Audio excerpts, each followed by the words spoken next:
Welcome. I want to start by saying if anyone has a trouble hearing or understanding me, feel free to raise your hand.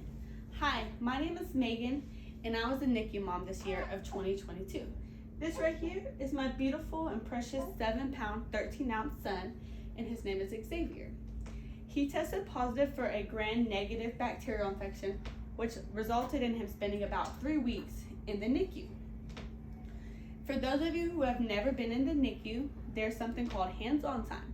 During hands-on time, parents are allowed to feed, change, and hold their baby. This is about every 3 or 4 hours depending on the baby.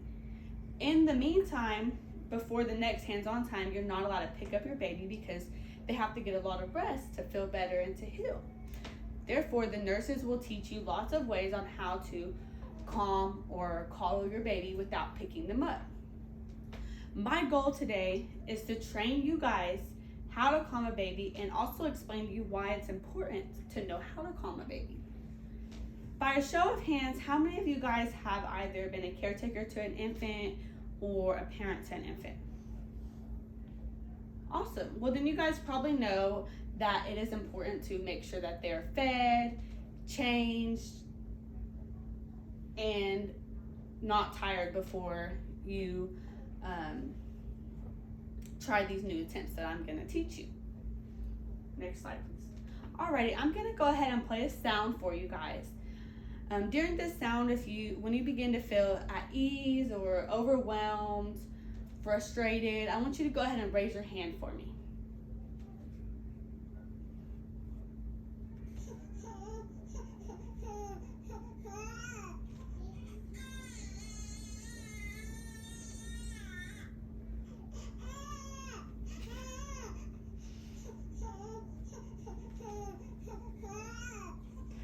Perfect.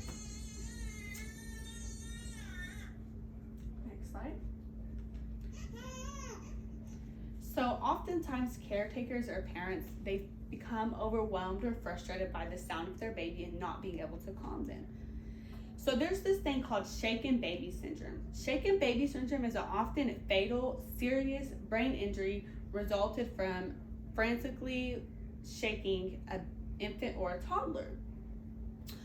Although this is not always fatal, when the baby does survive, oftentimes they suffer from some form of a neurological or mental disability like cerebral palsy.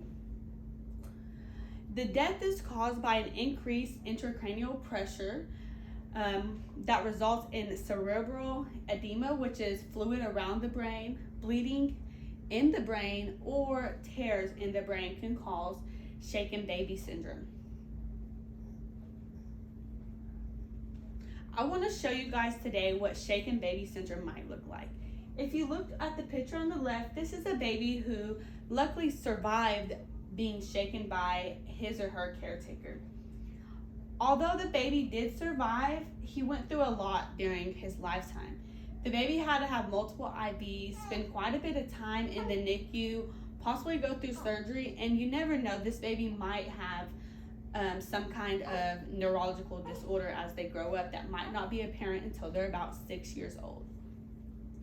If you look at the picture that's on the right, this baby was not as fortunate.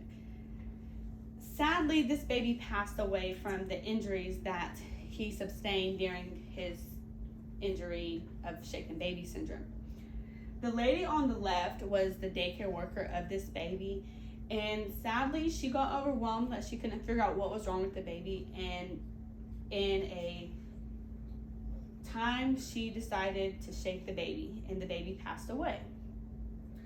Not only was this baby's life ruined, but also this caretaker's life is quite frankly ruined also, because if she doesn't spend all of her life in prison, she will spend a good portion of her life in prison. This is why we want to prevent shaken baby syndrome. So today I'm going to show you guys some different ways that you can calm a baby. You guys, I have a special awesome gift for you. Your very own baby. Wow. Awesome. I guess I just wanted one of those.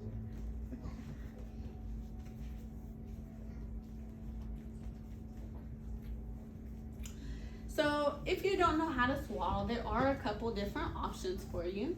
The first one is going to be this thing called a sleep sack. These are awesome. If you want to swaddle the baby, but you just don't know how, they have these awesome things. I got this one at Ross. It has Velcros to swaddle your baby. They're a pretty cool thing. This is something we got when he graduated the NICU. It's also a swaddler sleep sack. I'm going to pass these around. I want you guys to take a look at them and see how awesome they can be.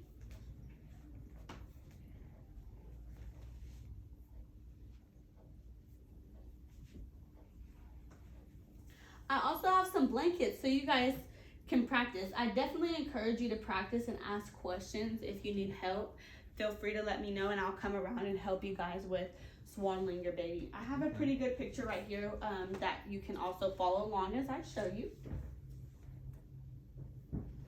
So here's my baby.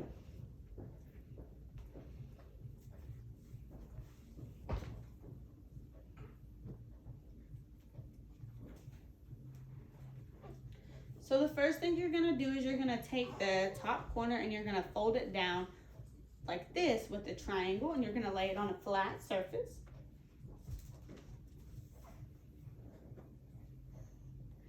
You're gonna lay the baby directly in the middle. Wow, you guys are doing a great job. You're gonna take the left corner or the right corner, whichever side you prefer to start with, and you're gonna tuck it under the baby using its weight to hold it down. Yep, just like that. Perfect, perfect. Then you're gonna take the bottom corner and you're gonna fold it up just like this. Yep, up. And you're gonna tuck it under again using the weight, the baby's weight. So am I turning it this way? Yeah, just like that. Perfect.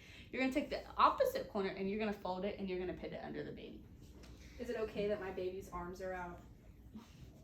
Good question. So in the NICU, they will tuck the baby's arms into the swaddle.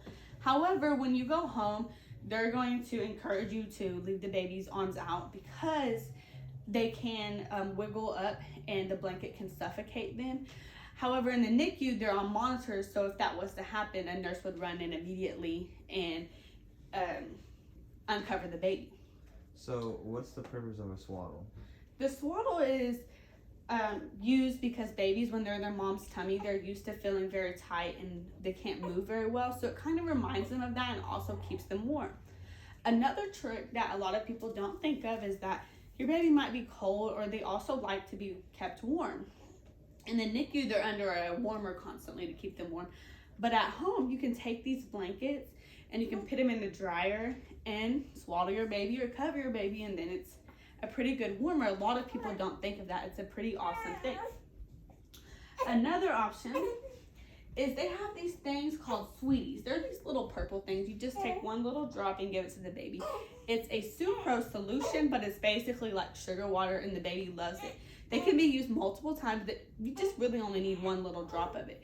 You can buy these on Amazon or basically anywhere online.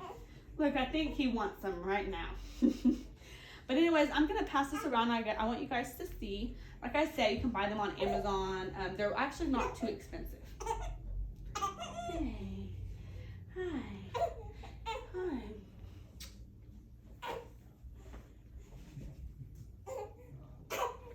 Another trick that they use in the NICU is what is pictured on this far right picture. It's a glove. You can buy that one on Etsy, or you can make a cheap sheet makeshift one at home. You just take some warm beans or some warm rice and you put it in a glove like this one, and when you place it on your baby, they think it's your hand because it's warm and it has weight, and it kind of tricks them. It's a pretty good awesome thing.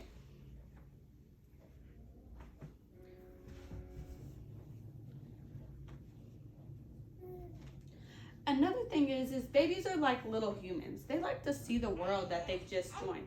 So you might walk around and let them see what's in this world. They like when you walk them around. Another thing is you can sing, perfect. You can sing them lullabies. Hi, hi, talk to them. Pacifiers are a good solution, but once I left the NICU, my baby doesn't seem to like it very much. Other babies, they seem to love it. As you can tell, sometimes these tricks that you learn or that you try, they might not work. This is because babies can only cry to tell you what they want. They can't exactly use their words to tell you what they want or what they might need. Therefore, it's pretty much just a guessing game. I want you guys to know that it's completely normal to feel overwhelmed or frustrated. But in these times, know that it is okay to ask for help. I don't know a single mom that hasn't had to ask for help before, so it is expected of you to ask for help. Another thing is, when you become overwhelmed, know that it is also okay to go and put your baby in something like this swing right here, and you just put them in here. And make sure you buckle them up because you want to make sure the baby is safe. That is the key to this, is making sure that the baby is safe whenever you leave them in something like this. So I'm gonna go ahead and unswaddle him so I can buckle him up.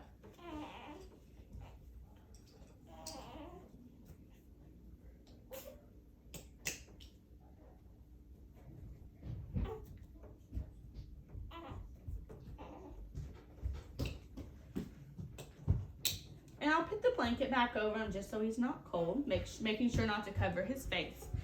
And although he might still cry, this is a lot more safe than shaking the baby or putting you guys in a situation where you might do it. So although the baby's crying, it is okay to walk away and take a break so that you don't become overwhelmed. I'll get this baby out. And then whenever you have taken a break and you have calmed down, you can go back and get your baby and try again. Hey. Hi. Hi, son. Hi. Hi. Next slide, please. Does anyone have any questions or comments? Alrighty. Perfect. Hi. If you guys think of any questions, I'll be walking around for the next couple of minutes. Feel free to stop me and let me know. I'm going to go ahead and come around and make sure you guys don't have any questions. I'm also going to go ahead and provide you guys with my phone number. If you want to write this down, feel free to ask any questions anytime that you need to. If everyone can go ahead and take their phones out now, I'll give you my personal cell phone number. Again, my name was Megan. Alrighty, my phone number is 405-650-4169.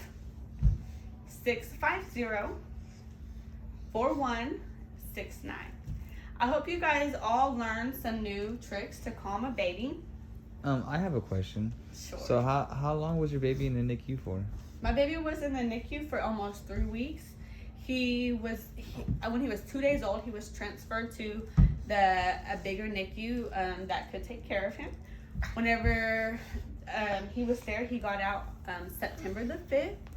So he was there from about August the 21st to September the 5th. But he spent 2 days in the smaller NICU also. Yeah. And there's lots of babies. He was my second baby. My first baby wasn't in the NICU. However, I used other tricks, but I didn't know about all these. So I'm so thankful, even though the NICU can be a very exhausting and overwhelming situation. I will say that it did teach me some new cool things that I'm glad I'm able to teach you guys today. So everything being easier with your second baby now? To some extent, the NICU was quite hard. However, I will say that now that I learned these tricks, they do work well, and I wish I would have known them with my first baby. Of course, I knew I could. Look, he's asleep. You'll see, all because he swaddled, and he loves his mommy. Sometimes it just takes time. I want you guys to know that it might not always happen the first time, and something that you do the first time. Say I swaddle him right now, and he cries, and then I put him down for a break, and I come back and I swaddle him again, he might just be perfectly fine. It really is just a guessing game, and it is okay to feel frustrated. And it's also okay to take a break. A lot of people have to do that sometimes. And then, once you get him calmed down, the little brother might come and wake him up, and you have to start all the way back over. And sometimes that just happens. Look how cute he is. Does everyone feel like I did a good job today? Yes, I've learned a lot. Thank you. I'm glad. Informative. Yeah, awesome. So you guys all feel like you learned something today? I Yes, did. ma'am. And what was your favorite part about today? Learning how to swaddle the baby. That was your favorite part? Yes. The babies were quite cute. They're so tiny. I feel like he was this tiny when I first got him, but he was, or that tiny, but he was a little bit bigger than that, but he was quite small, and now he's gaining some weight. He's gained almost 2 pounds since he was born, and I got a feeling he's going to be a chunky baby. I like the glove with the beans. I had never heard of that before. I thought that was very cool. Oh yeah, make sure that you use warm beans or warm rice though, because to mimic your hand. It might, if you don't have a microwave or something to boil them, you could probably just use your hand, but I feel like it might be better if you do put something that's warm in there. Well, yeah, good luck in your future endeavors, and I hope that you guys learned something today. Thank you and have a good day. Feel free to reach out to me if you need anything.